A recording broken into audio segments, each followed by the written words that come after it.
isipin ang ating nakaraan, pagkat ang balikan ito ang tanging paraan. Alam ko na magkalayo na ang ating mundo, at di po pwedeng magdikit na parang Huwebes at Linggo. Pero naaalala ang ating memorable days, pinagsaluhan sa tagpuan na memorable place. Tanda mo pa ba nung tayong dalawa'y nagtatagpo? Daig pa natin kriminal kasi tayo'y patago, at pagkasama nakita'y kay bilis ng sandali, na siyang bagal naman pag wala ka na sa aking tabi. Alam kong pag-ibig at tunay aking naramdaman, kung iaalok ulit hindi ko to tatanggihan. Pag dumadaan sa bench ko saan tayo umuupo, napapailing na lang ako't napapayuko. Alam ko na medyo masakit pa ang sayo'y natamo, pero parang gusto ko na muling tawagin mong amo.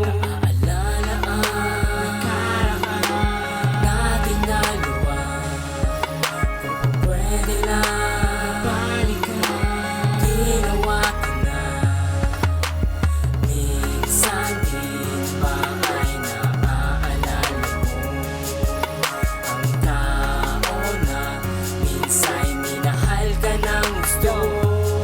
Pakinig ka girl, nakaraan ay ating balikan. Tanda mo pa ba nung unang beses kitang halikan? Ika'y nagulat pero hindi ka nagpahalata. Niyakap mo ko at tumingin sa aking mga mata. Di ako makapaniwala na ako pa mismo ang sinabi mong lalaki na first kiss mo. Ang sabihin mahal mo ko'y dyan ako kilig, at ang tanggapin ng tulad ko'y dyan ako bilib. Sa ugali kong ito na di maintindihan, na pag gusto ay gusto at di po pwedeng hindihan. May mga tampuhan man pero agad na naaayos. Ikaw ang dahilan bakit buhay ko ay inayos. Sa'yo natuto ako magmahal ng wagas, sa'yo natuto din ako nang tumawag sa taas. Hanggang sa ang iningat-ingatan nating relasyon ay mauuwi lang din pala sa separasyon.